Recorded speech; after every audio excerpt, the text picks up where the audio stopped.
No, esto no es un corto experimental. Es un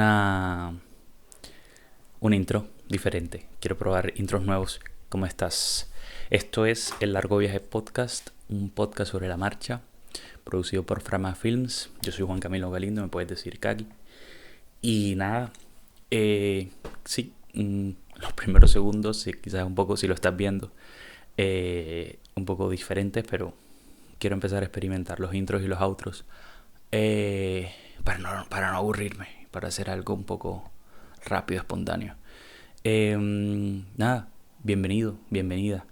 Espero que estés muy bien, que la semana haya ido bien, que si tienes algún proyecto que acabas de empezar o que deseas o que estás a punto de finalizar, que haya ido bien, que tu semana, que tu mes, que lo que queda del año, pues hayas podido cumplir. Y si no, ¿qué importa? Lo importante no es rendirse, y si te rindes te vuelves a levantar. Ya está. Bueno, en verdad, esta faceta de motivador personal no es la mía. Pero sí, esto es un podcast de mi viaje para poder hacer un largo metraje. Es como una documentación, como un registro de este camino que voy tomando solo y acompañado con gente que me voy encontrando, con gente que voy trabajando, colaborando. Todo esto para poder, o colaboré, todo esto para poder llegar a ser la gran película. Bueno, este es un capítulo muy especial. Fue una charla muy amena. Son dos invitados esta vez, Mónica Taboada Tapia y Beto Rosero. Yo los conozco ya hace un tiempo, a Beto, sobre todo hace ya 10 11 años en la universidad. Estudiamos en la misma carrera, él un año o un semestre arriba, bueno, un año antes por arriba, o sea, 2 semestres arriba que yo.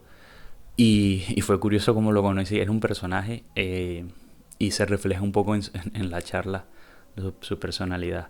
Pero, pero bueno, con él comparto mucho el gusto, o sea, el poder hacer cine, el poder encontrar esta faceta de interés, sí, de un trabajo de vida, digámoslo así. Mi proyecto de cineasta, la verdad es que gran parte, o sea, Beto me aportó bastante. Pero bueno, sobre todo vamos a hablar de el último proyecto que realizaron los dos, Beto como productor y Mónica como directora, un cortometraje documental que se llama Two Spirit, que bueno, ya ha viajado un poco alrededor del mundo, y el 5 de noviembre veremos su desenlace en la categoría de mejor cortometraje nacional, que están nominados en los premios Macondo. El único cortometraje documental, o sea, el único documental nominado entre la categoría de los cortometrajes. La verdad es que lo pude ver y vale bastante la pena, o sea, es muy bueno. Hablo en futuro, pero en la charla podrás ver que vamos a hablar de el oficio del documentalista, hacer cine en Colombia, su experiencia rodando en plena pandemia en La Guajira, todo lo que tuvieron que enfrentar cuando se declaró pandemia. Ellos los cogió la cuarentena, o sea, los cogió ese momento grabando parte de este de corto. Errores de la cámara. Bueno, eh, pues sí, les decía que en este documental,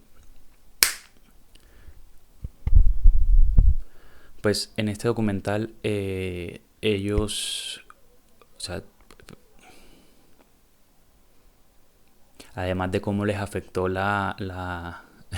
lo que tuvieron que hacer cuando se declaró pandemia a nivel mundial, cuando ellos estaban allá en La Guajira rodando, parte del corto documental y parte, bueno, no. Además también hablarán de lo que supuso el, el, el hecho de que les ocurrió que estando en La Guajira se declara pandemia mundial, y estaban rodando parte de lo que viene a ser como una segunda parte o una Sí, o sea, el largometraje de la historia que en el cortometraje Two Spirit pues se inicia un poco, que es un proyecto mayor que se llama El alma del desierto.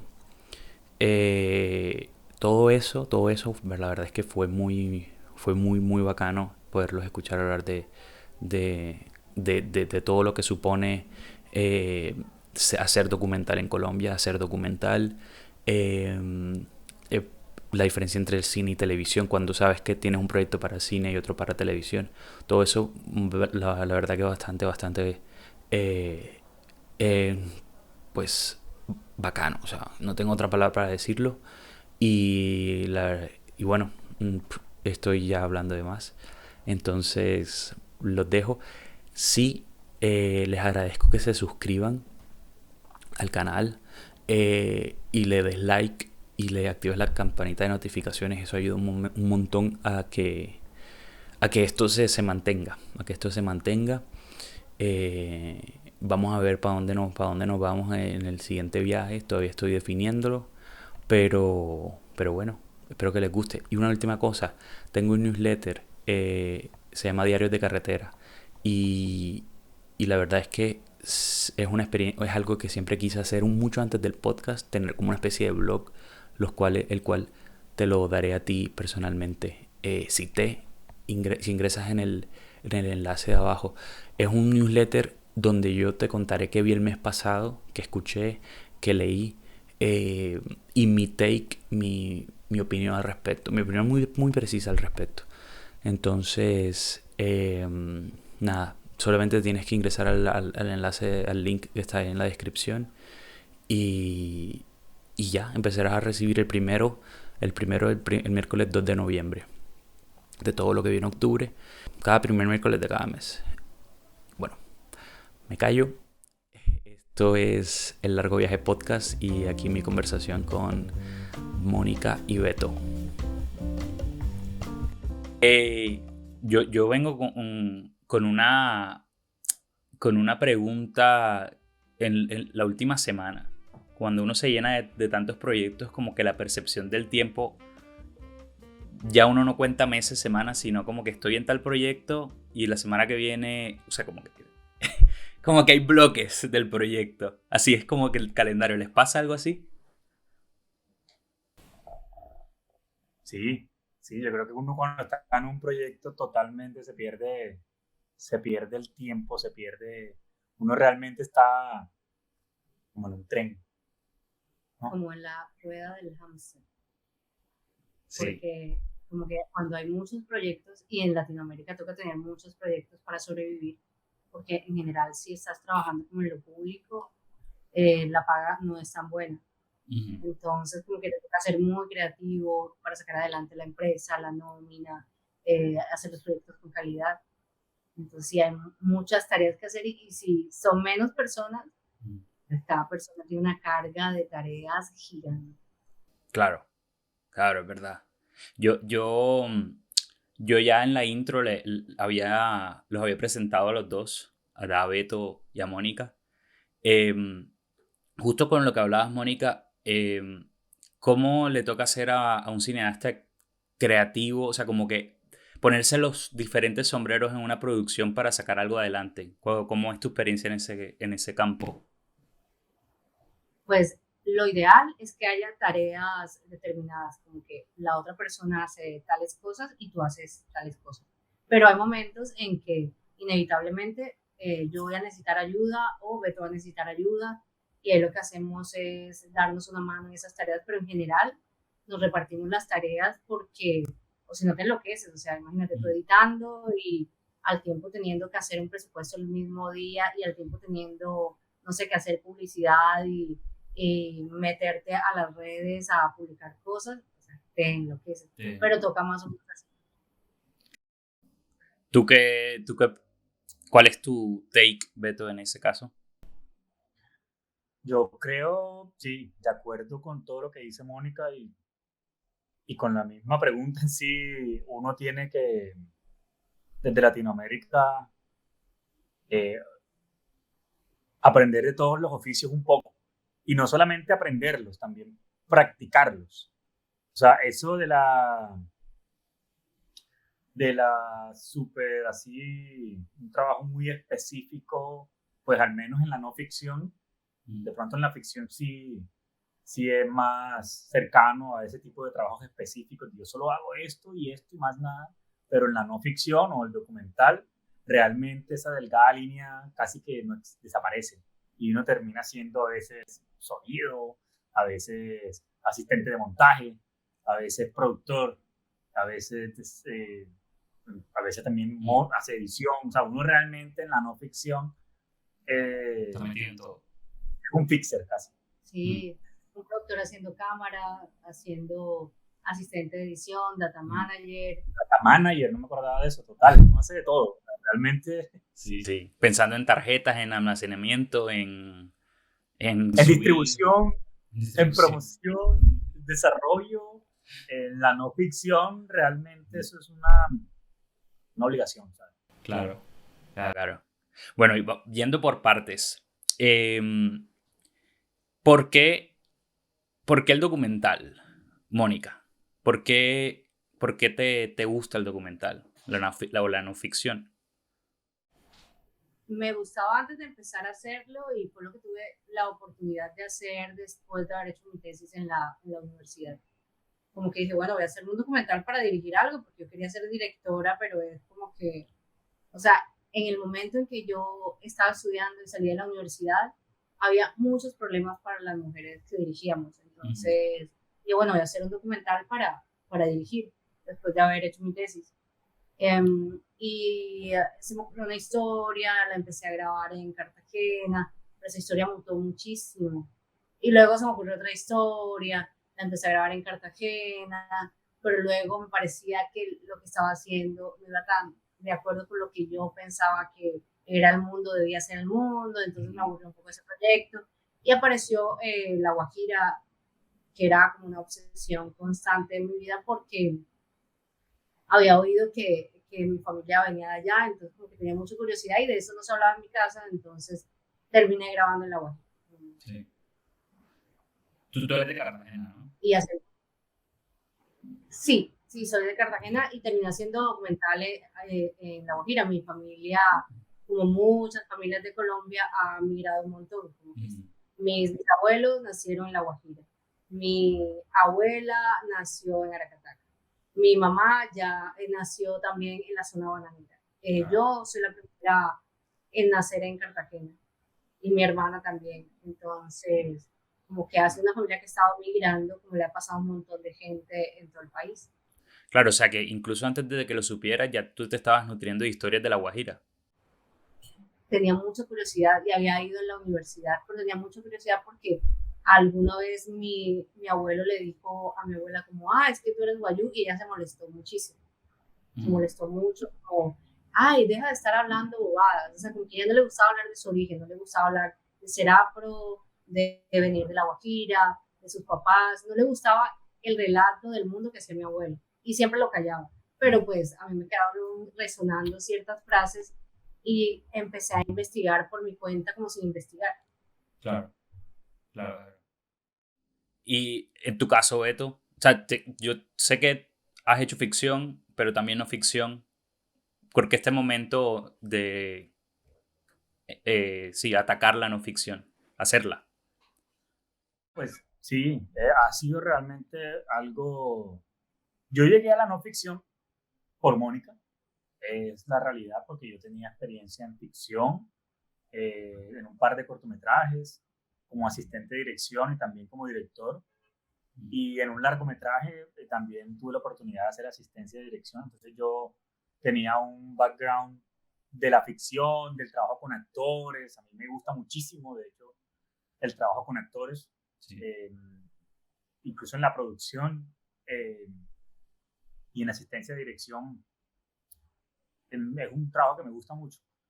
Pero llegué a la no ficción, llegué al documental por Mónica, porque nos conocimos en un pitch de FDC, de Proimágenes, que es el fondo de acá. Pues, yo tenía un proyecto un proyecto de ficción, curiosamente, que yo estaba produciendo y que estaba en pitch de FDC. Eso fue 2018. Okay. Y Mónica tenía 2 proyectos en ese FDC. en pitch. Y bueno, estábamos en la premiación y pues Mónica ganó ese proyecto, ganó el premio, que ganó para un largometraje documental. Y yo me acuerdo que yo le pregunté que cuál era ese proyecto, me dijo que La Guajira, y yo dije, hey, La Guajira a mí me gusta mucho, yo acababa de ir a La Guajira hace poco con otro proyecto, y yo me puse a la orden, yo dije, lo que necesites, yo he ido a La Guajira un par de veces, trabajo en producción también, lo que se necesite, y pues así llegué realmente al documental. O sea, Mónica me pidió que pues, le ayudara haciendo el scouting, la producción de campo, y para un proyecto documental, y así comencé a conocer el documental, pero yo con total sinceridad debo decir que yo conocí al documental un poco desde la visión periodística, porque soy periodista de profesión, pero el documental como cine, como un lenguaje cinematográfico, lo conocí en Guerrero Films, lo conocí con Mónica, y la verdad me gusta muchísimo. Siento que es una escuela, y siento que si la vida me lo permite, yo fácilmente podría hacer documentales el resto de mi vida, pero también ficción, también animación, todo. Es chistoso porque ahora tú ves más documentales que yo. O sea, como que en cada festival tú te ves todos los documentales, los cortos, los largos. Yo no, o sea, si me veo un corto o un largo, es mucho. Porque no veo nada y quiero hacer ficción. Quiero hacer mucho ficción. Y tú me dices como, no, pero te va muy bien el documental. Yo le digo, no, el documental me está quemando. Me está quemando. Porque se requiere mucho tiempo para hacer documentales y a veces es como, wow, o sea, procesos de tantos años, en momentos de que todo es tan rápido, que la gente ve algo y lo desecha, que en YouTube tú ves contenido como tan rápido. Y digo, no, prefiero hacer ficción y tal vez, y Beto ahora quiere hacer documental, por ejemplo. Después de haber hecho ficción, ahora quiere hacer documental y tiene proyectos súper bonitos de documental y está como así la cosa. No, y ahora que lo dices, de hecho yo siento que he visto el último año más documentales que ficción. Sí, es. O sea, he consumido una cantidad de documentales que ya ni sé cuántos, cortos, largos, y Mónica. O sea, tanto en festivales como en casa, o sea, ¿has sido tu consumo de documental? Sí, porque yo he visto más documentales últimamente, un montón, y Mónica ha visto más ficción. Es como un switch. Qué curioso. Aprovechando y para ir introduciendo la elefante de la habitación, el corto documental Two Spirit, aprovechando lo que decías tú, Mónica, de que has hecho documental, pero tu norte por el momento es ficción. Me di cuenta en Two Spirit que tienes una puesta en escena muy de personaje como dibujado, o sea, como de ficcionado. O sea, es real, es muy real, pero a veces me siento como en una película de ficción, por como está rodado el documental. ¿Esa es tu intención o se fue dando así a la marcha? Bueno, pasó algo y que nosotros habíamos grabado antes de ir a grabar el corto, habíamos grabado la investigación.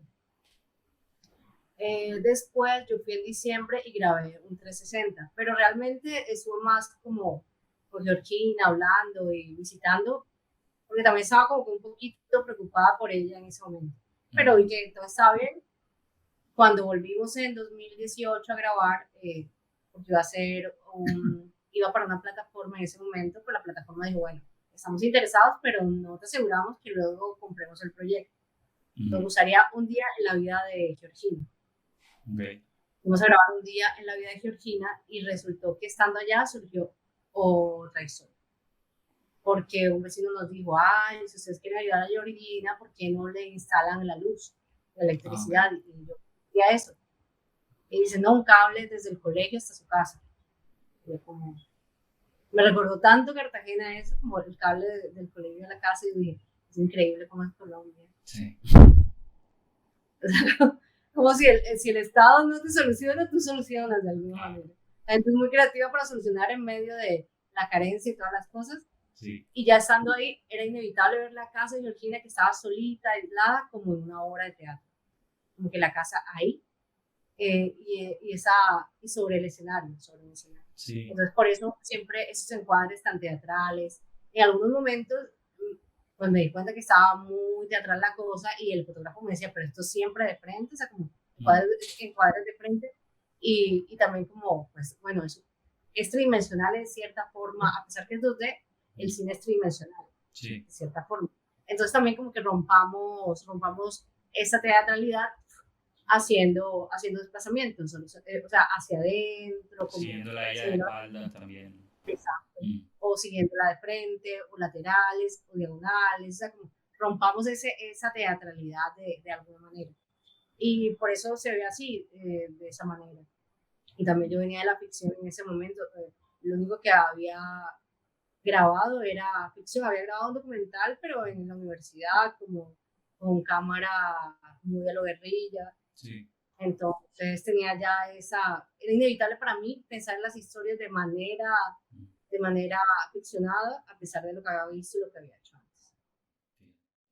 La verdad es que es un personaje muy poderoso, o sea, me atraviesa la pantalla. Eso lo rodaron, me dijeron, me dijiste en el 2018, ¿no? O sea, lo que es en Two Spirit, ¿tuvieron en 2018 o volvieron? Volvimos a grabar después, fuimos con Beto y nos tocaron los rodajes más difíciles, principalmente en 2020, que fue muy difícil, un rodaje muy pesado durante la pandemia. Es que ni siquiera fue durante la pandemia, fue en el momento en que el mundo se estaba apagando mucho, esa semana en que Colombia se apagó, porque se apagó Europa, ya nosotros estábamos casi que en campo y teníamos que ir a grabar. Y todo el mundo estaba muy nervioso, pero digamos que yo siempre, o sea, como que siempre, no sé por qué, pensé en ese momento, como que ya se lo había contado a alguien antes, que era como un examen. A ti te pasa un examen hoy, pero ese examen vas a tener que presentarlo 2 o 3 semanas después. Entonces no creas que el examen desaparece, el examen va a seguir ahí. Ya estábamos en campo y era como que ya estamos invirtiendo plata en la preproducción. Ahora FDC dice, tranquilos, amigos, todos tranquilos, FDC el Fondo Colombiano, tranquilos, que hay una pandemia mundial, nos vamos a adaptar. Y yo dije, sí, nos vamos a adaptar es 2 meses, 3 meses, y luego el examen va a venir y es como, ay, pero y la plata de la preproducción se perdió. Sí, porque hubo una pandemia mundial, no la podemos legalizar. No la pueden legalizar por eso. Como, ay, no. O sea, yo sabía que era el momento, pero que sí iba a pasar. Y también, Sí, decías. ¿no? Y también que como soy de Cartagena y nuestro equipo era mayoritariamente de la costa, yo dije, o sea, ahí sí me salió la paranoia regional y dije, no, ahí van a decir después, ¿cómo es que estos costeños? No, es que los costeños se gastaron la plata de la preproducción en la pandemia y ahora les falta plata para terminar la película, en un rodaje, alguna cosa. O sea, yo me imaginé los peores escenarios y dije, Beto, o sea, sigamos adelante con todo esto, ya el equipo está, Beto consiguió también gente que reemplazara a personas que no pudieron viajar porque no había aviones, y así fue. Porque el equipo de dónde era, o sea, el equipo técnico, ¿de qué ciudades? En el 2020 era de Santa Marta y de Barranquilla y de La Guajira. Ok. Y claro, cortaron vuelos y... Claro. Sí, habían 2 personas, una de Argentina y de Nicaragua, que no pudieron llegar al rodaje. Claro, es que quedaron paralizados en La Guajira. ¿Cuánto tiempo? Eso fue como 2 semanas y un par de días. En el rodaje, pero aparte de preproducción. No, fue como un mes, porque estuvimos, de hecho, yo creo que fuimos de las primeras personas del país que se hicieron nos hicimos la prueba COVID en La Guajira.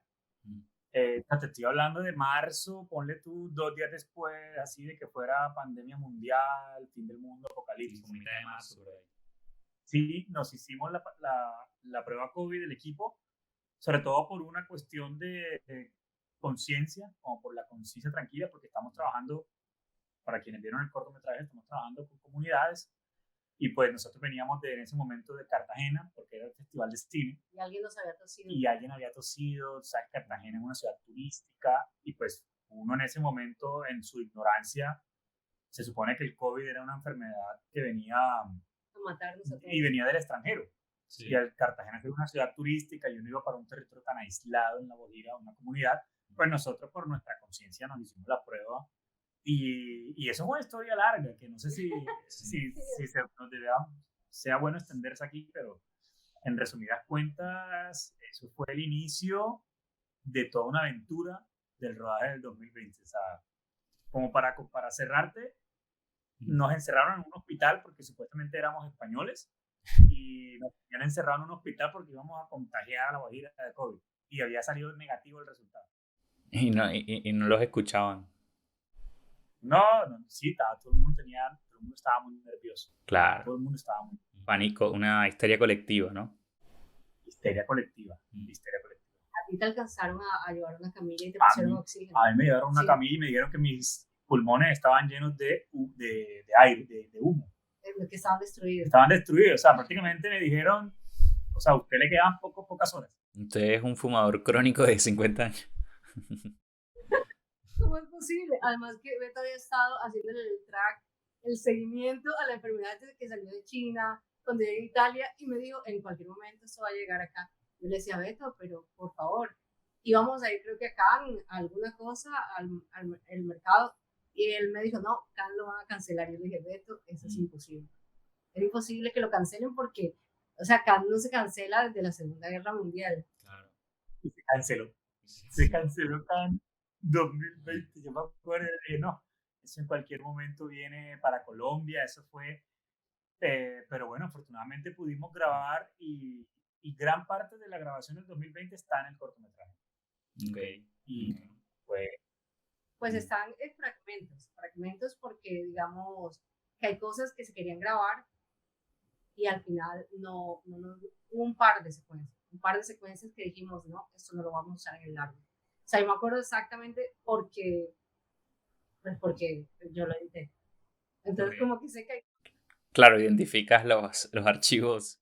Claro. Exacto, no son muchas, son 2 secuencias en específico que terminaron en el corto. Bien. Bueno, antes de seguir con el corto documental, felicitaciones por el recorrido que está teniendo desde... ¿Cuándo o sea, cuál fue el primer festival donde se estrenó? ITFA es un festival en Ámsterdam, en Países Bajos. Ahí fue el estreno mundial y realmente fue un lugar que para cualquier persona que quiera hacer o esté haciendo documentales en el planeta, yo le diría que contemplara mucho enviar a ITFA porque es un festival donde tratan muy bien a los y las realizadoras, le dan un valor a la creación documental, al cine documental, le dan un valor. Bueno. Tienen el teatro más bello del mundo, que es el Tuchinski, y es un espaldarazo para cualquier proyecto documental, es un festival de nicho en el sentido de que es solamente documental, pero bueno, vale la pena ir, vale la pena enviar y ahí fue nuestro estreno mundial. Ah, qué bueno, buenísimo. Ya te preguntaré más, Beto, sobre temas festival y distribución. Volviendo me surgió una duda cuando decían lo de rodar en pandemia en La Guajira.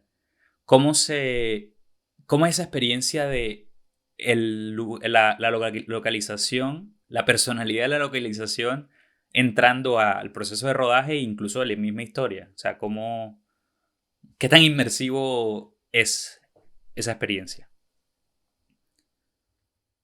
No, sí pasó algo y fue que yo estaba como muy centrada en el making of en ese momento, porque sentía que la película estaba fuera de la película en ese preciso instante.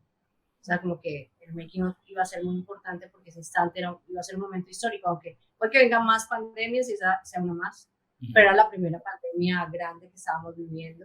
Y en ese momento La Guajira, en palabras de la gente de los guajiros, estaba revolucionada porque no había casos. Había un contador como en un cuento de Borges de, no sé, la Lotería de Babilonia o algo así, como un contador, y hay 3 casos en Cartagena, hay 5 casos, no sé, en Bogotá, hay 7 casos en Meta, y era una cosa como que todos los días salía el contador de enfermos y de muertos, y la Guajira estaba en ceros. Pues nosotros no queríamos ser los casos positivos en La Guajira. Claro, y viéndolo desde fuera es como unos locos ahí que se fueron a hacer cine. O sea, me imagino, ¿no? Mira, yo me acuerdo, si Mónica lo recuerda, porque eso fue como, tengo como recuerdos muy aislados de ese momento, pero yo recuerdo un momento en el que estaba hablando con el sonidista. El sonidista fue una persona muy fiel al proyecto en ese momento, la verdad, un momento muy duro. Mm. Y Gabriel, me acuerdo que yo hablaba con él y hubo un momento que nos pusimos en un hotel en Riohacha, que el hotel ha sido también de verdad fundamental en esta grabación. Es el que siempre nos recibe y fue el que nos recibió en pandemia, cuando nadie recibía a nadie. Sí, literal, fue un refugio porque cuando nos hicimos la prueba nos tocó esperar los resultados y ahí estábamos. Y bueno, estaba yo hablando con el sonidista en esa terraza y él me decía que no, pues Beto, yo la verdad, a mí casi no me dejan salir porque nosotros no teníamos fotógrafo y prácticamente casi no había sonidista. O sea, estuvimos a punto de sacar adelante el proyecto nada más Mónica y yo, y de cancelarlo porque estábamos los dos con la persona del making. O sea, imagínate. Claro, esa Y, decisión. y era una decisión súper, de verdad, yo cada vez que puedo le recuerdo a Mónica que admiro su ímpetu y su vehemencia para sacar adelante el proyecto en esas circunstancias, porque yo creo que yo hubiera abandonado. Y para no desviarme, el sonidista me dice que no lo dejaban salir, que casi no teníamos sonidista porque su grupo de personas en su residencia no lo dejaban salir, que casi que le rogaron que no fuera y tal, porque se estaba muriendo la gente. Y él llegó allá y con su Pelican y todo, y estando nosotros hablando allá, él me dijo, no, pues Beto, yo me reflexioné mucho antes de venir acá y yo dije que yo trabajo en cine y si toca morir haciendo cine, pues moriremos haciendo cine. Y a mí me pareció impactante porque yo dije, no, o sea, fuerte, o sea, realmente uno está dedicando, o sea, uno ahora se ríe, porque Claro. ya uno el COVID es como que, ya nadie usa mascarilla, tapabocas, pero en ese momento del mundo, el COVID era una cosa supremamente grave. Cobrando vidas, claro, y la incertidumbre. Claro, total. Y nosotros estábamos allá haciendo una película sin saber si el cine iba a seguir existiendo. Eso, me acuerdo que eso fue un tema de conversación y fue algo Los teatros cerrados. que nos enfrentaba, porque varias personas del club decían, el cine va a morir porque en medio de la pandemia la gente no va a ir al cine y el cine va a morir, va a desaparecer. Los teatros cerrados. Sí, porque los teatros estaban cerrando, va a desaparecer el cine y la gente va a ver todo en los dispositivos. Yo decía, me molestaba muchísimo porque había leído que en la época de Shakespeare él escribió muchas de sus obras encerrado mientras había una pandemia y que la gente seguía yendo al teatro y había personas que estaban ahí con abanicos y se encargaban de echarles aire a los asistentes para que no se contagiaran de X virus que en ese momento no sabía muy bien cómo se contagiaba. Entonces yo decía, sí, o sea, no es la primera pandemia que hay en el mundo, Claro. ¿sabes? Y no somos el centro del mundo, ya ha habido otras y se han superado. Esta también se va a superar en algún momento. Pero en ese momento, igual que todos, estábamos sufriendo casi que un estrés postraumático, o lo vivimos después, pero era como que estábamos bajo mucho nivel de estrés. Por eso yo creo que Beto dice que tiene recuerdos aislados de las cosas. Y yo estaba muy con mucha adrenalina y muy en estado de supervivencia, pero muy alto. Sí. O sea, muy alto. Vamos a sacar esto adelante en un punto cuando no teníamos equipo y alguien nos dijo que teníamos que abandonar. Y yo había llevado muchas maletas, habíamos llevado muchísimas maletas de equipos. Yo dije, no, si me toca quedarme sola, yo les dije, no, si me toca quedarme, yo me quedo sola y grabo sola, pero yo no me voy a ir, porque es que mi vida está en este cuarto hotel en este momento. Y el EPS está corriendo y mi vida está aquí. No me puedo ir. Claro, pero por más responsabilidad con los fondos y con todo eso, tú te aferrabas a la historia, a tu deseo de contar, ¿no? Sí, sí, y digamos que alrededor estaba pasando como que alguien le escribió a alguien y parecía como una amenaza de muerte y había una unidad de la Fiscalía en Colombia que estaba investigando delitos relacionados al COVID porque las personas que salían contagiadas las estaban amenazando de muerte. y iban a las casas y piedras y intentos de asesinato, cosas así. Entonces como que eso tenía muy nerviosas aparte de las personas, pero ya estando allá yo decía, si no grabamos ahora, ¿cuándo vamos a volver a grabar? O sea, este proceso se va a alargar muchísimo. Y se alargó de todas formas, pero en ese momento ese proceso se va a alargar mucho. ¿Y qué tal? Georgina es una persona mayor, ¿qué tal que se muera? O sea, como, ¿qué va a pasar si en este momento no hacemos esto que venimos a hacer? Entonces como que pensé que ninguno de nosotros se iba a enfermar porque estábamos jóvenes, estábamos saludables, nadie fumaba. O sea, dije, estamos bien, o sea, podemos seguir adelante con esto, pero obviamente todo el mundo estaba muy nervioso. Y a pesar que yo estaba clara en unas cosas, estaba con la adrenalina muy arriba. Claro. Sí, y al final, viendo el documental, yo solamente veo un tapaboca. Creo que un personaje tiene un señor. Y es como que por fuera, o sea, todo o no sé si me equivoco más gente, o me lo imaginé. Ya no más. Ya, sí, Es que el corto es más del material del 2018. Sí, hay una par de cosas. Ok. O sea, eso ya se verá en el largo. Ok. Sí. Exacto. Ok. Sí, no, me imagino que entrar al documental con este proyecto, o por lo menos hacer un documental con este proyecto, debe ser una experiencia que te pone la piel. O sea, te da como de pellejo, mucho pellejo. Sí, claro, porque es que el proyecto ha sido supremamente duro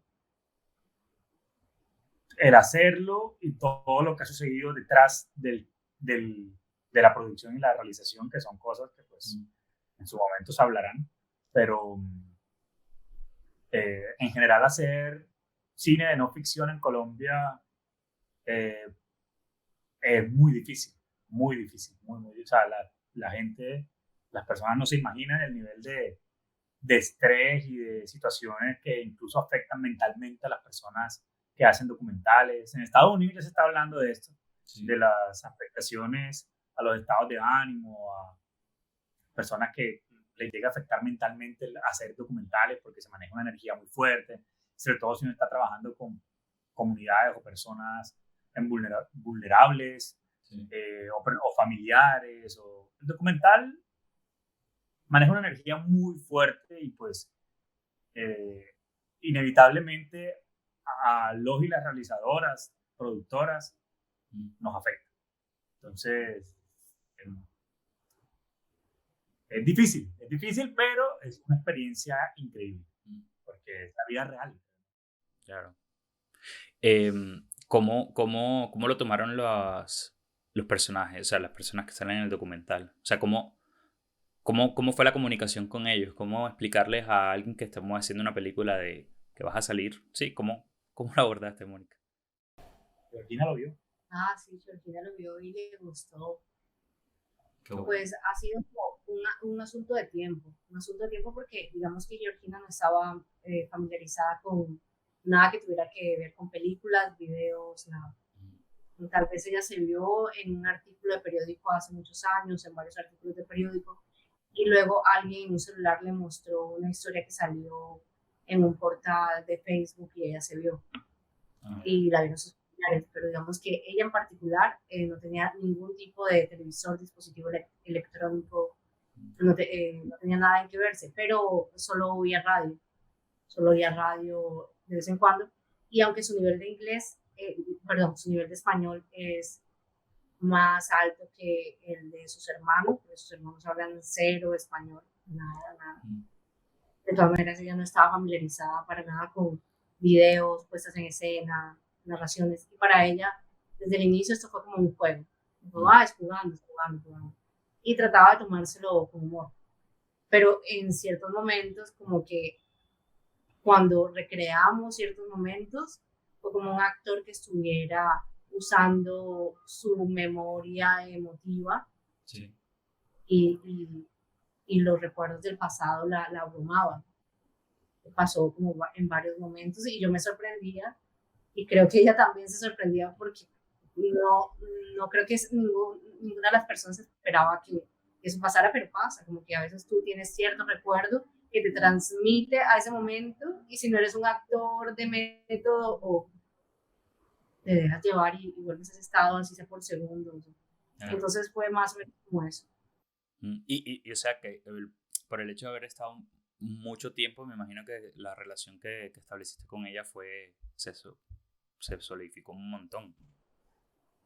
Sí, en un momento sí, pero también en otros momentos hubo crisis. Beto es totalmente testigo de eso. Incluso él ayudó como a manejar la crisis. Y de paso quiero agradecerle porque, o sea, en los momentos en que ha habido crisis, si él hubiese abandonado el proyecto, yo creo que yo no habría podido seguir adelante con nada porque era demasiado lo que estaba pasando fuera de la película y era muy difícil de manejar para una sola persona. Entonces, como que o sea, gracias a que él se comprometió con el proyecto, con la película, y como que también vio maneras en que podíamos solucionar todo lo que estaba pasando alrededor, que era como un enjambre de avispas atacándonos, o como momentos en que tú te sentías súper frustrado porque era como que la realidad de fuera de la película era aún peor, no solo la pandemia, sino otras circunstancias, gracias a que él vio maneras de salir de esas situaciones y también como que se quedó con el proyecto, como que listo, saquémoslo adelante, a pesar de lo duro que estaba haciendo todo, es que pudimos salir adelante y ya tenemos la película filmada, gracias a todo el trabajo del equipo y a ver si asistentes. Buenísimo, buenísimo. Y bueno, como decías, el documental, o sea, y sobre todo en este, es un tema muy emocional, o sea, se manejan mucho las emociones, mucho los estados de ánimo.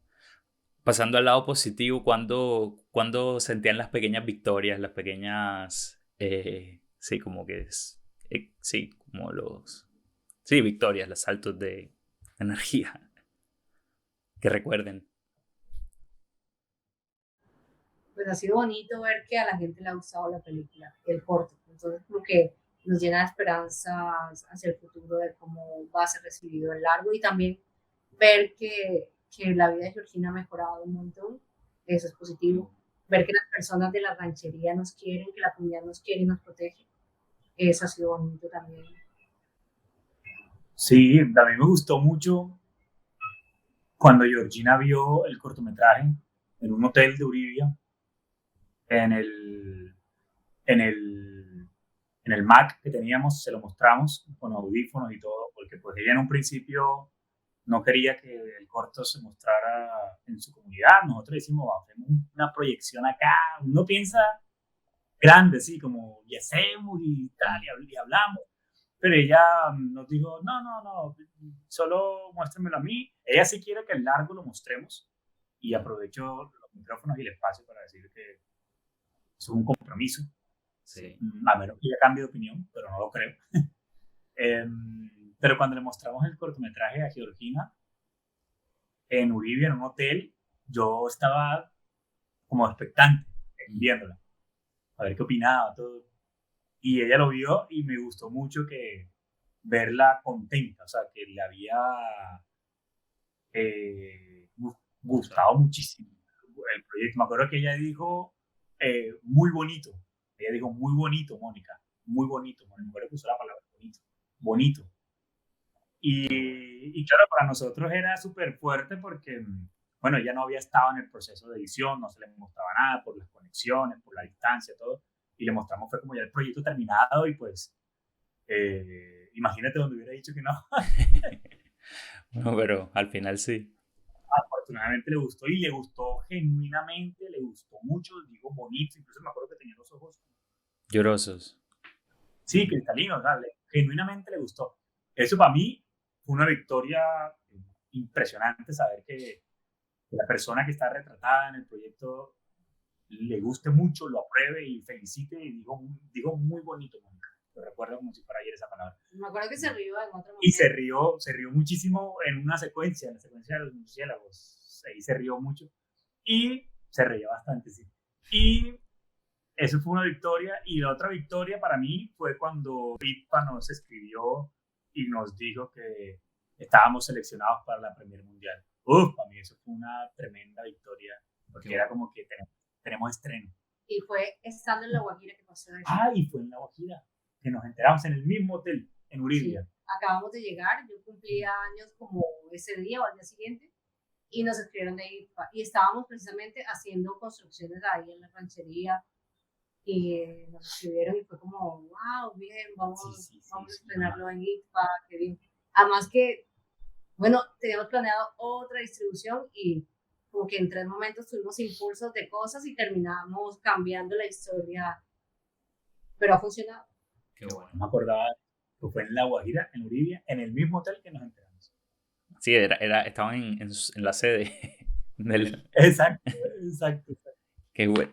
Ahora que mencionan que estaban haciendo, estaban en el rancho, hay un proyecto paralelo, ¿no? Al corto y a la peli, que tiene impacto social, ¿no? ¿Cuál es? Sí, hay una campaña de impacto social que estamos haciendo. Bueno, para contextualizar a las personas, este es un proyecto multiplataforma que se llama Alma del Desierto. Es el nombre, Alma del Desierto. Y bueno, Tu Spirit, de Espíritus, es como una versión de cortometraje del proyecto, como un abrebocas, un preámbulo a lo que estamos trabajando con el largometraje. El largometraje es una coproducción entre Colombia y Brasil. Va a haber personas de Brasil trabajando sobre todo en la postproducción, una casa productora muy importante de Brasil. Y bueno, paralelamente al proyecto que es ya bastante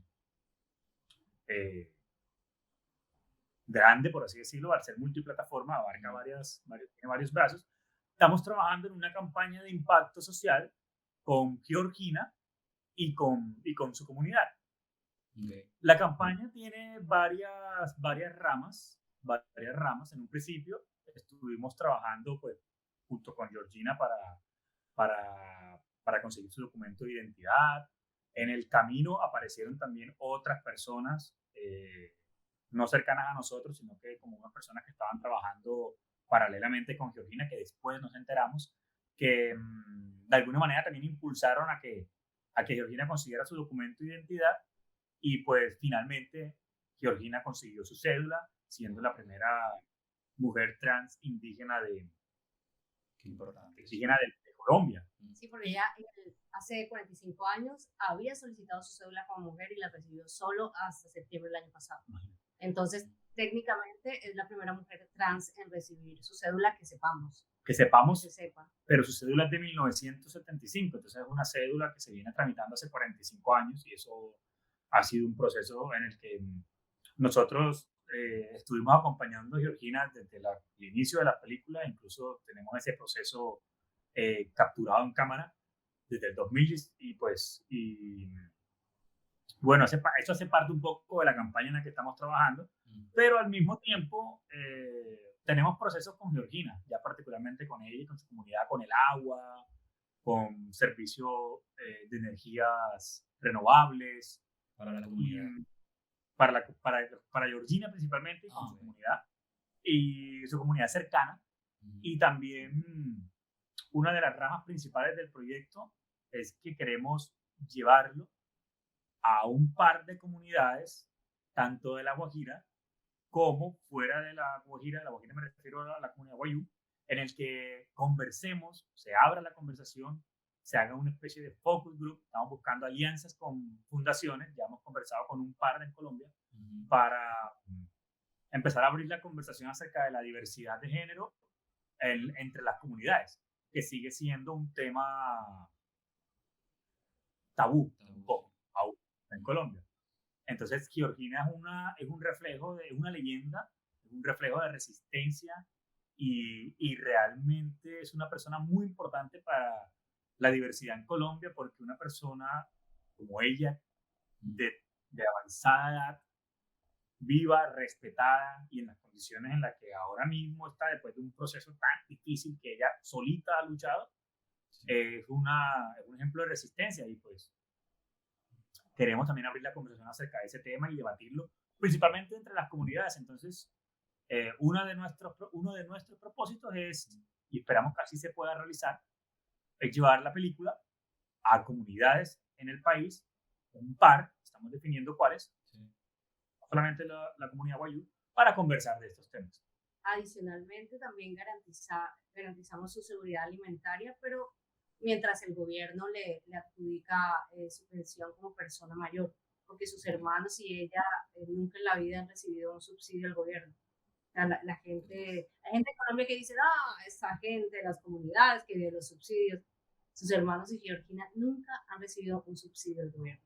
Sus hermanos no hablan español, no escriben ni leen español, no saben cómo solicitar un subsidio. Y Georgina hasta ahora está esperando que el gobierno le entregue un subsidio como persona mayor, pero lastimosamente para que eso pase tiene que morir un abuelito, una abuelita, una persona mayor, para que Georgina pueda entrar en esa lista de espera y recibir un subsidio, que parece que este gobierno va a mejorar el monto, porque antes eran como 80 pesos 80 mensuales, pesos. que quien vive con 80.000 pesos mensuales. Entonces, bueno, sí, realmente había omitido a propósito ese, Perdón. pero porque estamos trabajando en eso todavía de manera... pero estamos garantizando su seguridad alimentaria mientras pasa que el gobierno tome su responsabilidad. Sí. Digamos que estamos compartiendo con ella un reconocimiento económico mensual para que tenga su seguridad alimentaria, como dice Mónica.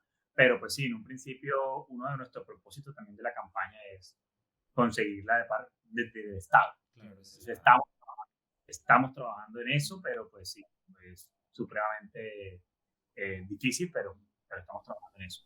Qué bueno. Bueno, ¿y qué dice la gente? ¿Perdón?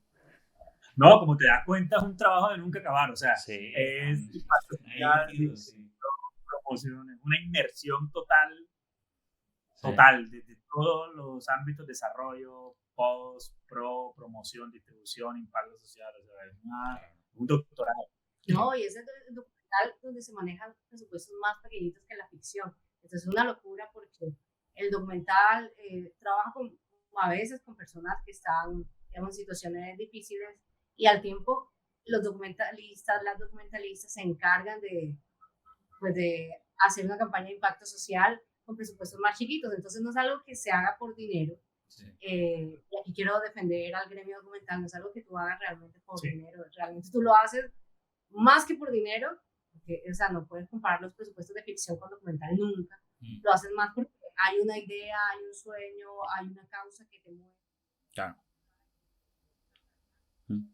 El deseo de cambiar el mundo con impactos localizados en... Qué bueno. ¿Y qué dice qué tal ha sido la recepción? Porque han viajado, el documental ha viajado y ustedes de vez en cuando tienen la oportunidad de acompañar el documental alrededor del mundo. Hemos acompañado al proyecto, al cortometraje, en el estreno nacional, el estreno mundial y en una presentación en Europa. Del resto, no hemos tenido la oportunidad de acompañar el proyecto, pero normalmente las personas quedan muy impactadas con el cortometraje. Siempre quedan como muy impactadas y siempre preguntan por Georgina. O sea, ¿cómo está Georgina ahora?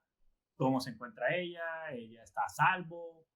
Porque quienes no han visto el cortometraje gira en torno a su relación con sus vecinos, en su comunidad cercana, algo que afortunadamente en este momento no es así. En ese momento sí lo era, o al menos mucho más marcado. Y bueno, la gente siempre, después de ver el corto, quedan muy preocupados, o sea, primero impactados y después muy preocupados por cómo está Georgina. Me acuerdo que en Países Bajos varias personas se acercaron a preguntar por Georgina principalmente. Sí, nos gustaría con el largo poder llevarla, que nos acompañe, que acompañe la película, que venga a Cartagena nuevamente, porque ella cree que conoce Cartagena, y yo le creo porque la descripción que me hizo es muy, muy cercana. Entonces, creo que estuvo en Cartagena. Me gustaría que fuera a Cartagena con nosotros, que fuera a Bogotá, e incluso hacer algo para que pudiera salir del país con nosotros, a pesar que ella no se vacunó. Eso es un poco mi preocupación. Pero sí, nos gustaría que pudiera viajar con el largo también. Con el corto no hemos podido acompañarlo a tantos festivales como nos hubiese gustado, que es importante y clave la distribución acompañar a las películas también. Pero bueno, la recepción ha sido buena. Sí, claro. No, y me imagino que desde que empezaron no han parado y, o sea, siempre están como explorando. Me imagino que empezaron con una idea, fue creciendo y luego empezaron a aparecer ciertas puertas y ventanas para seguir ampliando, esparciendo y bueno, distintas maneras para nutrir la historia. Así que me alegra mucho porque eh, estuvieron aquí en Madrid, bueno, que te conocí a ti, Mónica, y sé lo que involucra el día a día de un dúo productor-directora con el cine. O sea, es como muy, como el corre-corre, el aquí, que hay que enviar el correo, me imagino, como hablamos al inicio. Entonces, soy testigo de esa entrega que tienen con los proyectos y sobre todo ahora hablando del gran proyecto de Alma del Desierto. Sí, yo siempre me acuerdo de Madrid y me acuerdo de Roberto Carlos y de Carlos Vives. De Roberto Carlos me acuerdo porque nadie le gustaba el fútbol, pero apareció Roberto Carlos con la orejona y todo el mundo estaba tomando fotos y a nadie le gustaba Carlos Vives porque X, Y, Z y cuando no pudimos entrar al concierto de Carlos Vives, no, qué amargo. Fue como, Sí, me acuerdo de esas dos. nos fuimos a dar una vuelta y regresamos y estaba cerrado. Sí, fue como, no nos gustaba Carlos Vives, pero ahí sí, no, qué cagada. Sí, total. Total. Eso fue 2019, antes de que... 2019. Sí. Madrid, y que hablábamos de Madrid 2020. Sí. No, pero ha sido un proceso, la verdad, ha sido todo un viaje, ha sido un largo viaje, como se llama este podcast. Realmente ha sido un largo viaje con subidas, bajadas, con momentos planos donde hay que hacer 100 metros, momentos planos donde hay que tener más resistencia. O sea, ha sido una maratón. Este proyecto, tanto el corto como el largo, como el impacto, como todos sus derivados, tanto en este proyecto como en los otros que hemos hecho paralelamente a este proyecto, una serie, otro documental que yo dirigí. Entonces ha sido un largo viaje. Realmente hacer cine, hacer televisión, hacer audiovisuales es un largo viaje, es una decisión de vida. Es una decisión de vida en la que uno constantemente, o al menos hablo por mí, duda si uno sigo en este maratón o no, pero es un largo viaje y una carrera física y mental. Sí. Mental también. A veces la mente es más...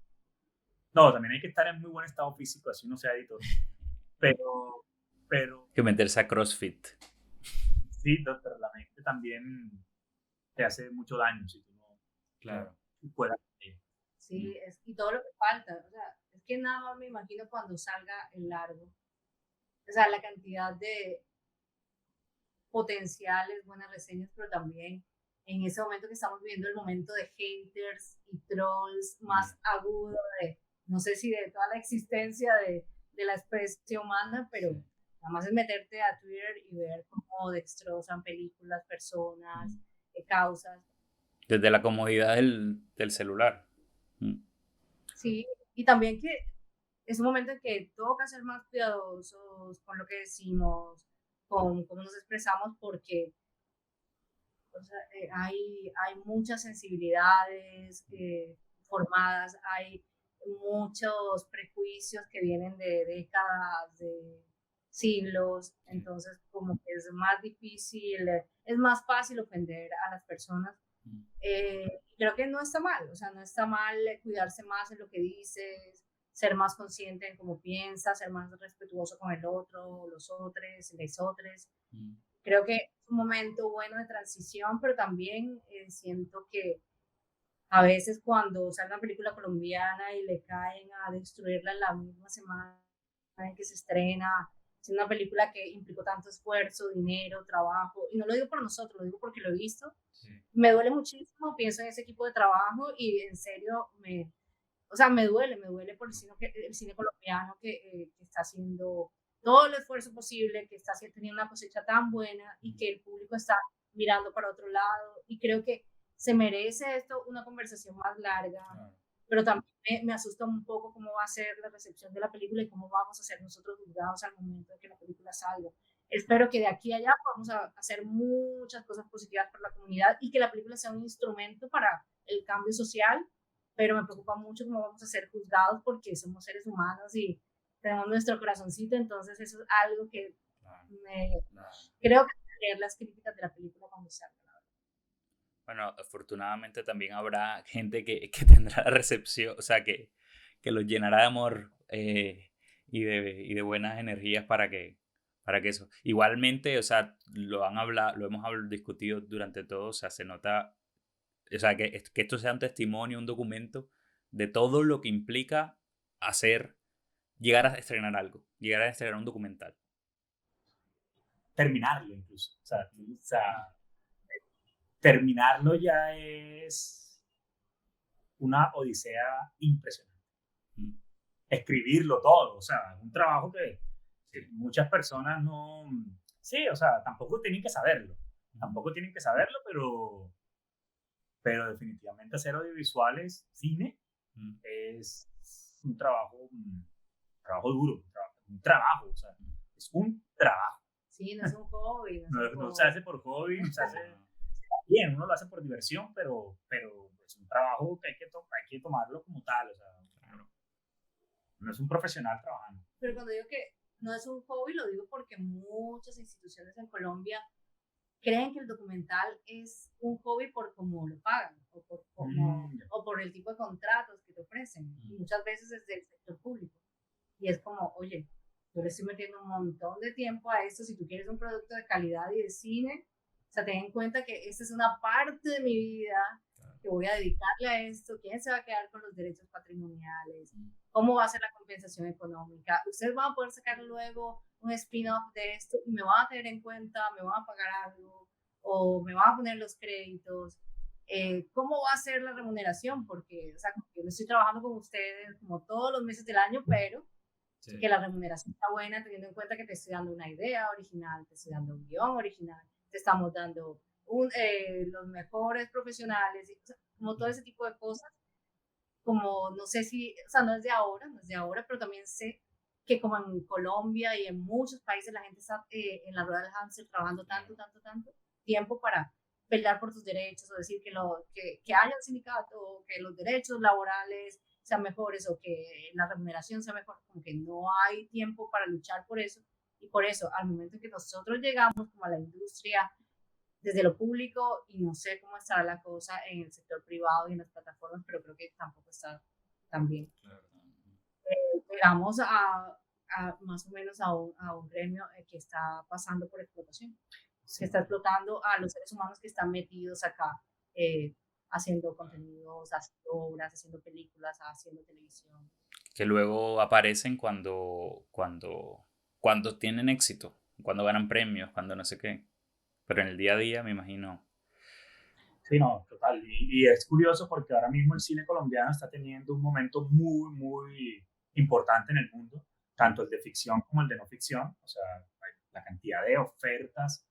Normalmente en los últimos años creo que hubo unas 40 películas al año que se hacían en Colombia y la gente si conocía uno o dos era mucho, pero esta vez hay una oferta, hay un abanico de películas colombianas y todas tienen, o al menos la gran mayoría tienen un recorrido impresionante, tanto de ficción como de no ficción.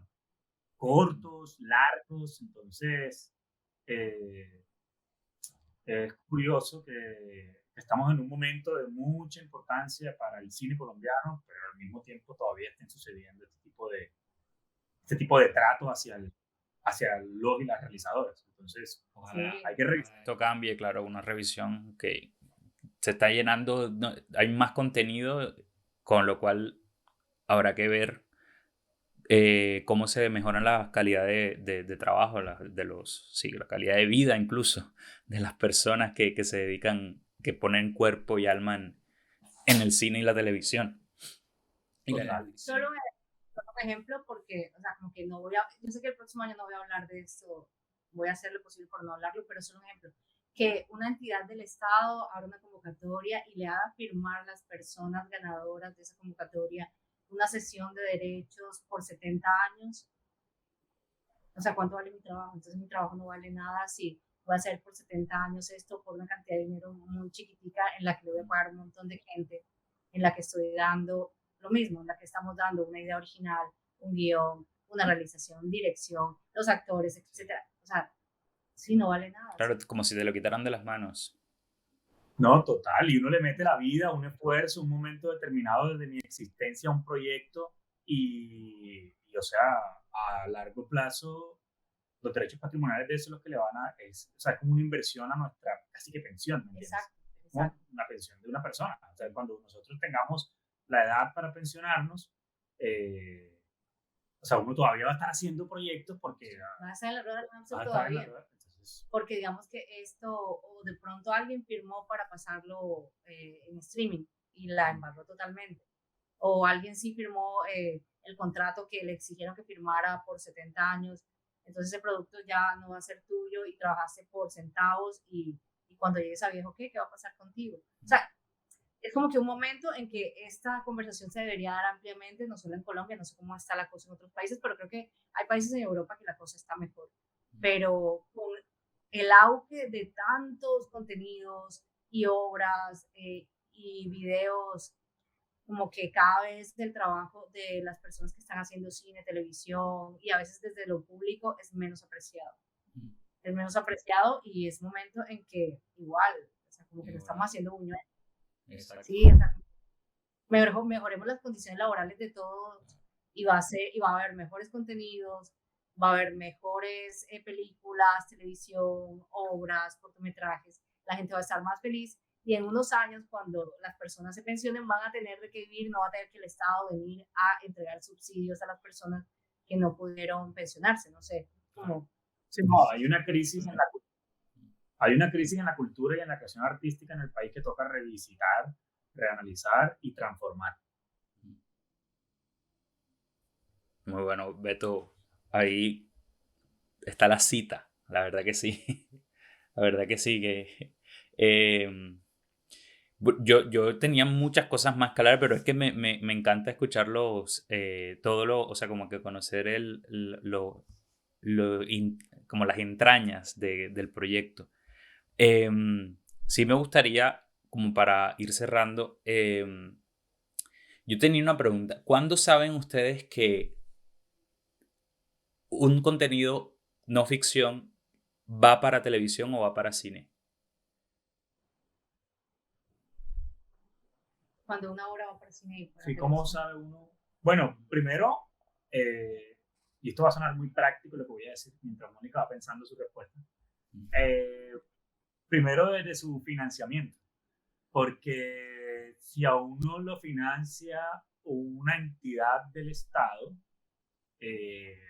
un fondo del Estado, que normalmente es para la TV pública, uno, por más que uno intente sacar un producto cinematográfico desde su lenguaje, de su gramática audiovisual y uno lo narra con una gramática audiovisual cinematográfica, inevitablemente los tiempos de cronograma y de entrega te van a limitar para que sea un proyecto con un poco menos de investigación, con un poco menos de desarrollo, con un poco menos de pre. Y pues no es lo mismo hacer un proyecto en 3 meses, en 6 meses e incluso en un año, que un proyecto en 3 años, 2 años, 4, 5 años. Y el cine, desde su financiamiento, ya te da unos tiempos diferentes. Okay. Entonces, yo pienso que la misma manera en la que tú financias tu proyecto, ya le estás dando un lenguaje, porque inevitablemente hay unos procesos y unos tiempos de producción que van a no afectarte, digamos, que van a moldear, esa es la palabra, que van a condicionar tu proyecto. Entonces yo creo que cuando uno financia el proyecto ya uno es consciente o inconscientemente no lo sabes en el momento, y eso te va a dar unos parámetros que tú vas a terminar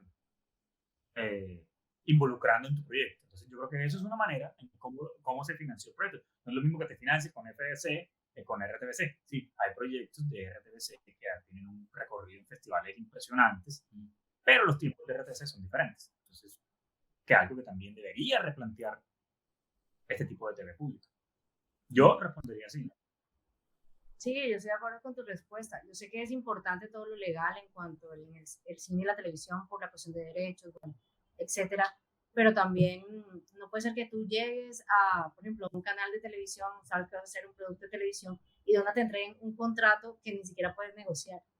Es como fírmalo o no trabajas. Y que eso venga del Estado. Y es como, y trabaja por 3 pesos y tenemos todos los derechos de streaming, de spin-off, o sea, como ¿en qué momento eso pasó para que nosotros llegáramos ahora a esto y nos dijeran que, o sea, que no hay otra manera de hacer las cosas y que tengo que trabajar por esta cantidad de dinero? Y, o sea, ¿en qué momento pasó eso? Es como, todo eso termina afectando la calidad de lo que haces, porque finalmente puedes hacer algo muy, muy bueno, pero digamos que de pronto no es justo con las personas del gremio y con la salud mental de las personas del gremio, que en documental que se trabaja por menos plata y que son proyectos con una carga social muchas veces muy fuerte, que tengas que estar sometido a ese tipo de condiciones laborales y que no puedas negociar los contratos. O sea, eso en cuanto al Estado. Yo sé que en las plataformas de streaming muchas veces hay mejores acuerdos, pero digamos que los temas son diferentes. O por lo menos así hasta ahora, como personas populares, artistas famosos, cantantes famosos. Entonces, como que tú sabes qué vas a hacer, pero a veces como que quisieras darle una mejor vida a ciertos proyectos, obras, pero las condiciones de producción no se te permiten por la burocracia que hay alrededor de los presupuestos, por contratos de hierro, porque no hay como un entorno amable para que eso suceda. Entonces creo que eso es lo que hay que replantear para que haya mejores condiciones de trabajo, gente más feliz y también mejor calidad en lo que se está haciendo. Con respecto, o sea, les preguntaba sobre qué iba destinado a la televisión o al cine, porque sé que tienen un proyecto, una serie documental de El placer de escaparse del mundo. Mónica, fuiste la showrunner, eres la showrunner de la serie y diriges uno de los capítulos. ¿Son cuántos capítulos? Son 3 capítulos, Beto dirige uno, Gabriel Bocanegra dirige otro y yo dirigí el de la boxeadora. Y a nivel de sinopsis, ¿de qué va cada uno? ¿De qué va cada uno? El de Gabriel, que se llama Entre Mar y Cielo, es la historia de Marcelo, un adolescente o un joven adulto wiwa, Kogi, que está entre 2 mundos, entre el mundo de su comunidad y su cosmovisión y el mundo occidental a través del surf. Okay. Tu capítulo, Blanco, Silencio, Azul, ¿cierto? Sí. Blanco, Silencio. Bueno, lo que pasa es que la serie, te puedo contar como, si te parece, la serie en general es la historia de 3 deportistas. Okay. Que usan el deporte como un instrumento y una herramienta, como su nombre lo dice, para escaparse del mundo y para, pues, sí, evadirse del mundo a través del deporte. Entonces, el primer capítulo, como dice Mónica, es el surf con Marcelo. Hay otro capítulo que es el que yo dirigí, que está enfocado en Fernando González Rubio, el primer escalador colombiano en alcanzar la cima del Everest. Y está retratando su intento, pues, de alcanzar las cumbres colombianas, que algunas de ellas están cerradas por temas nacionales y culturales, y Cuerpo en Llamas, que es en Cartagena, del boxeo, una boxeadora que dirigió Mónica. Yolis Marrugo es la protagonista. Sí, es una mujer que es, bueno, es una mujer boxeadora que quiere y está obsesionada con el boxeo, quiere salir adelante como boxeadora, pero llega a un momento de su vida en el que le toca decidir si seguir, retirarse y al tiempo ha enfrentado discriminación por ser boxeadora, porque es un deporte mayoritariamente masculino. Eso en La Boquilla, en Cartagena. Entonces es una serie de antología donde que cada capítulo, digamos que podría verse de manera independiente, no tiene un orden cronológico la serie, sin embargo como unidad temática y estéticas, así se pensó, como una dramática y una estética que la una, y pues también, pues, además de la temática, el deporte, el deporte, y sobre todo que son, además de Fernando González Rubio, que es un deportista, fue un deportista muy conocido en Colombia al inicio de los 2000, en este momento que él está dedicado a otra parte de su vida, un poco más a la escalada en roca. Sin embargo, digamos de alguna manera, son tres deportistas que no tienen una trascendencia, un reconocimiento mediáticamente en estos momentos tan fuerte, a pesar de los grandes logros que cada uno pues, ha tenido en su deporte. Pero es una serie, la verdad, que yo quiero mucho. Yo quiero muchísimo la serie, me gusta mucho el nombre. Se ha presentado en la televisión nacional, varias por ahora. Muy pronto esperamos lanzarla en una plataforma. Sí, como que Gabriel tenía una investigación adelantada con Marcelo, lo conocí hace un montón y no sabía cómo, por dónde enfocar su proyecto.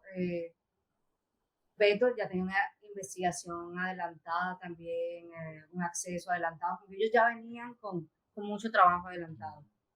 Trabajo con esas personas, con Marcelo, el surfista, con Fernando, el escalador.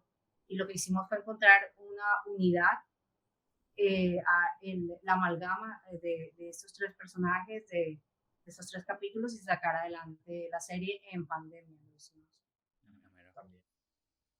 Importante. Entonces, así nació. Entonces te sumaste entonces y le diste, o sea, le dieron una unidad y la nueva historia, ¿no? La de Cuerpo en Llamas. Exacto. La boxeadora Jolis fue el tercer capítulo que hizo que eso pudiera ser una miniserie porque tenían en común eso. Sí. Tres deportistas, digamos que estaban al margen de algún tipo de estructura social o algún tipo de reconocimiento en la sociedad y así se logró crear esta unidad de 3 capítulos que fue el placer de escaparse del mundo. Sí, y aplicamos a una convocatoria nacional. En ese momento era como la convocatoria para la televisión en Colombia, televisión pública. Fuimos beneficiarios de la convocatoria y tuvimos el mejor puntaje de la convocatoria. Es la única serie documental que sacó 100%. O sea, puntaje perfecto. Sí, ahí lo que pasó.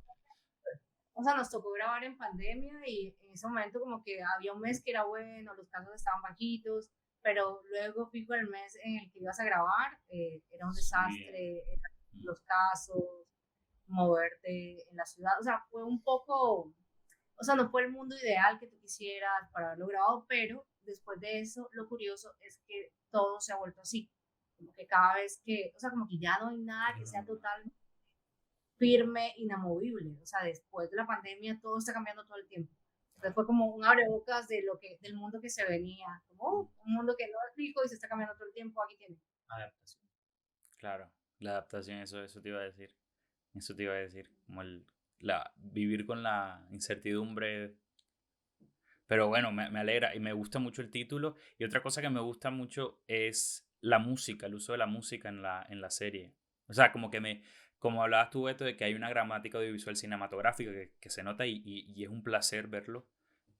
Sobre todo, de todas formas, las historias ya son por sí potentes, como la abordan, pero la música como me hace meterme más en la historia. O sea, en el caso de los 2 capítulos que vi. Trabajaron tres compositores y 3 músicos que de verdad han aportado muchísimo al proceso que hemos liderado con Guerrero Films, que es la casa productora de todos estos proyectos. Daniel Castilla, que él hizo la música digamos, del cabezote de la serie. Daniel Castilla. José Revimba, José Rep, es un músico de la costa, barranquillero, que también tiene una banda. Él también tiene muchísimo potencial como músico para obras audiovisuales. Y en el capítulo de Gabriel trabajó un compositor y músico, y creo que también es productor musical, que se llama Julián Sarmiento. Entonces fue muy interesante porque cada capítulo, digamos, a cada capítulo la música se aportó de manera diferente, pero cuando uno mira la serie como unidad, toda la música se complementa y tiene un valor fundamental en la serie. Sí. Fundamental. Sí, los músicos súper talentosos aportaron muchísimo creativamente para esa serie y trabajaron en muy poco tiempo, hicieron obras musicales muy destacadas. Que creo que la banda sonora, las bandas sonoras se pueden oír aparte. Eso te iba a decir, sí. O sea, por sí solas ya gusta escucharlas. Qué bueno. Bueno, yo la verdad que me quedaría hablando horas y horas con ustedes y sé que hay mucho más por hablar. Que, bueno, este sábado, ¿qué día cae? El 30, no, sí, el 30, ¿no? Bueno, este sábado de esta semana de noviembre, de octubre, son los premios Macondo, ¿no? No, los premios Macondo son el 5 de noviembre, 5 de noviembre. pero en estos momentos estamos en votaciones. Okay. A fecha de hoy, 26 de octubre. Mañana cierran las votaciones. Entonces, que están allí nominados. Sí, están nominados. Mejor cortometraje. Qué bueno. Sí. Qué bueno. Sí, son los premios de la Academia Colombiana de Artes y Ciencias Cinematográficas. Por eso son súper importantes, porque son las personas que hacen cine en el país. Y bueno, ya estar nominados es un premio para nosotros.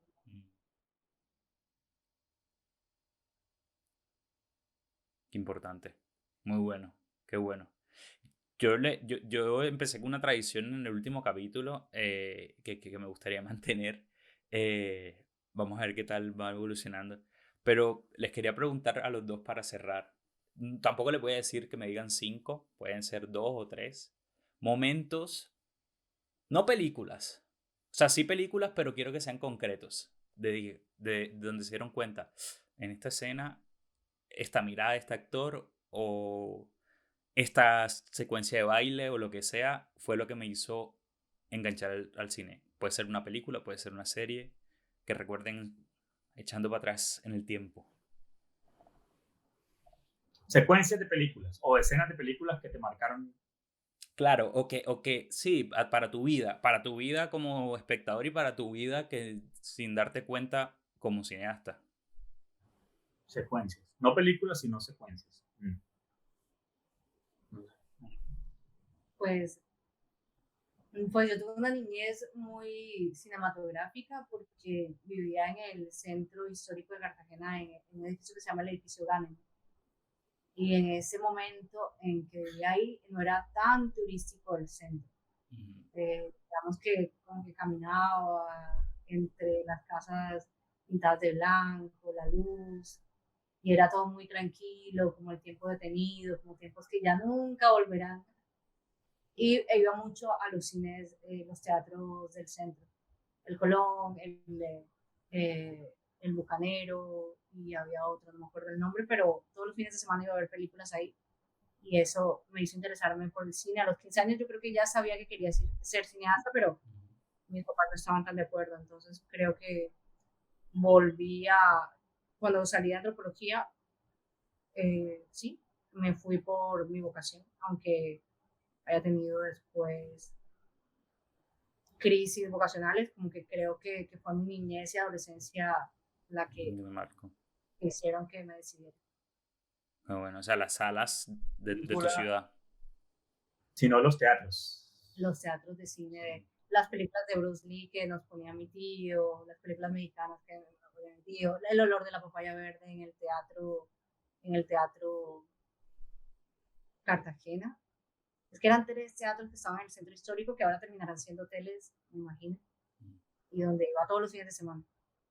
Y ahí vi películas súper bonitas y vivir en Cartagena en la infancia e ir en una chivita por el mercado de Cartagena oyendo yo Arroyo a visitar a mi abuelita, eh, a, a Boston, también, como eso, Pero una película.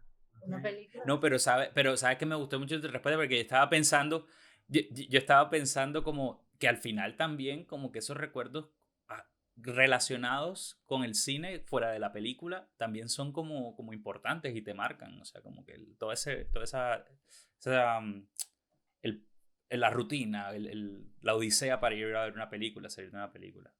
Entonces como que comparto mucho contigo ese. Sí, sí, son los recuerdos con banda sonora incluida que te hacen crear tu propio universo y te hacen decidirte por hacer cierta cosa. Qué bueno. ¿Y tú, Beto, tienes algún recuerdo cinematográfico o extra cinematográfico? Yo entré al audiovisual y al cine eh, desde el punto de vista de la crítica y desde el análisis cinematográfico, porque yo fui cineclubista. Claro, recuerdo. Videodrome. Que la ponen este sábado aquí en Madrid. Videodrome, sí. Sí, mira, Claro. Videodrome, claro, yo me acuerdo que casi no la pongo porque dudé si vale la pena compartirla para la psiquis Valió. de yo fui cineclubista 2 años de mi vida. Fue como mi inicio oficial, como así que un trabajo. De hecho, fue mi primer trabajo oficial. O sea, yo creé una cuenta bancaria para que me pagaran por ser cineclubista. Yo realmente fue mi primer trabajo en la vida. Entonces yo creería que yo entré al cine gracias realmente a ver mucho cine. Yo iba al cineclub mi universidad un montón. Cuando niño veía cine, pero digamos que era un cine más de adolescente, un cine infantil, un cine familiar, el que en mi casa eh, mis hermanos iban a Blockbuster y alquilaban películas, pero era un cine para todo público o el cine que compartíamos en la familia. Sí. Digamos que el cine de autor y con miradas universal, mundial, de otros países, el cine, como algunas personas nombran, independiente. Lo vine a conocer en la universidad como asistente de cineclub y después como cineclubista. Entonces, como cineclubista se me abrió un poco la mente porque yo iba a la biblioteca muchísimo para investigar cuál iba a ser el próximo ciclo que iba a ser.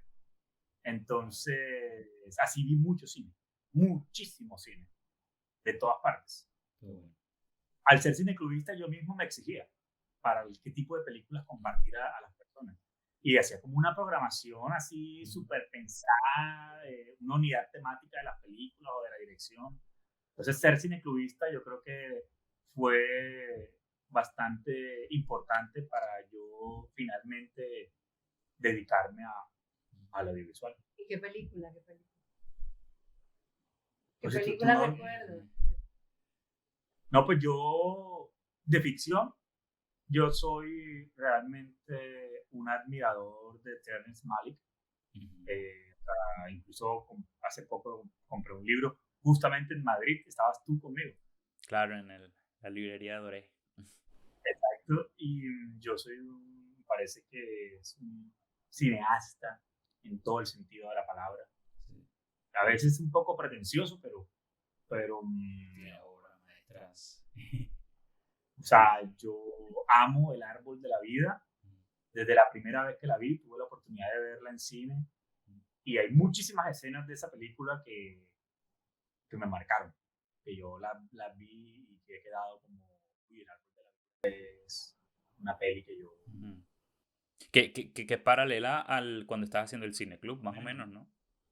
Sí, sí, de hecho salió en cine, nadie en la costa, en Barranquilla, concretamente eso estuvo en cine y nadie fue como un taquillazo en Barranquilla, Sí. en la costa, no sé si en Bogotá de pronto, pero es una película que un cineasta que yo realmente admiro, al menos sus primeras obras. Days of Heaven, Días de Cielo, es una película Sí. Sí, es hermoso. brutal. Qué bueno. Días de Cielo. Me adhiero a tu recuerdo, o sea, me pongo un poco entro a la picture. Gracias al Cineclub, yo creo que, o sea, porque entramos a comunicación social, tú antes, yo luego entré, y nos conocimos, me acuerdo yo estaba sentado en Mediatorta en la Universidad del Norte, tú me saludaste, y ahí empezamos a hablar. Pero gracias al Cineclub y a como a ese amor por el cine y divulgarlo, conversarlo, fueron como que esos argumentos para yo quedarme aquí. O sea, quedarme aquí y no explorar otros campos. O sea, seguir viviendo. Entonces, como que lo recuerdo. No he hecho la conexión, pero es verdad que sí. ¿Verdad que sí? Sí, el Cineclub fue un espacio, todavía existe, pero ha sido un espacio de unión donde varias personas que asistieron al Cineclub sé que se dedican al audiovisual y yo aprendí mucho, porque me exigía, o sea, Claro. me exigía ser Cineclub. Sí, porque al final veías películas que tenías que descartar y veías más, por eso. Veías mucho. Claro. Mm. Qué bueno. Sí, muy importante. Muy, muy importante. Bueno, muchísimas gracias a los dos por la amena charla. Agradezco su tiempo. Mucho, mucho. Y nada, no sé si tienen alguna otra cosa más que decir, si se dijo todo, o si seguramente hay muchas horas más por hablar, pero nada, lo agradezco. Más que por haber cumplido el capítulo, quería que fueran ustedes, y sobre todo escucharlos. Beto por ser tan cercano y Mónica que la conocí en un par de años. Es muy, muy bonito poder escuchar a compañeros de viaje en este largo viaje. No, pues yo diría que sigan a Guerrero Films, @Guerrero Films en redes. Eh, Ahí es donde estamos presentando el trabajo que se ha liderado desde la productora y que vayan a ver cine colombiano porque se están haciendo unas obras impresionantes en el país, tanto de ficción como de no ficción, y hay que ir a ver cine colombiano no como una obligación, sino porque realmente las obras que se están haciendo en estos momentos son históricas, son novedosas, son importantes y han tenido un recorrido internacional eh, impresionante. O sea, estamos en un momento glorioso de nuestra cinematografía y hay que verla en la pantalla grande. Y sigan a Guerrero Films. No, gracias por invitarnos. Gracias por invitarnos. Y no, pues, no sé, yo creo que se dijo muchísimo. No sabía que íbamos a decir todo lo que dijimos también. Hubo muchas cosas que fueron como muy espontáneas. Qué bueno, qué bueno. Mi Gracias, agradecimiento a ustedes. No, mi agradecimiento a ustedes sobre todo. Un abrazo grande. Y nada, muchísimas gracias por el tiempo y por las anécdotas. Abrazo gigante. Dale, gracias. Un abrazo. Y Un espero abrazo. que vamos a ver. Eso, sí, sí, sí.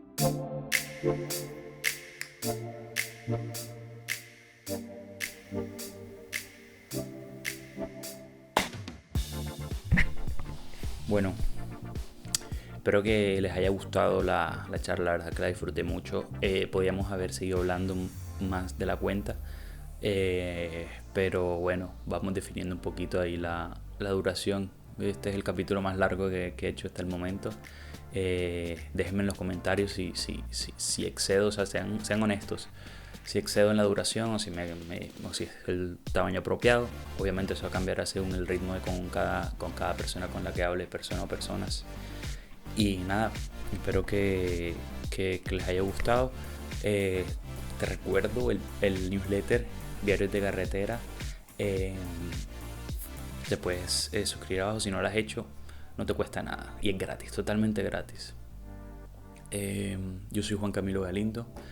Este es el Largo Viaje Podcast, un podcast sobre la marcha. Gracias por ver hasta aquí, por compartir, por suscribirte y por darle amor. La verdad es que sin ti no lo haría. Muchas gracias. Eso es todo por hoy. Esto es el Largo Viaje Podcast, un podcast sobre la marcha. Adiós.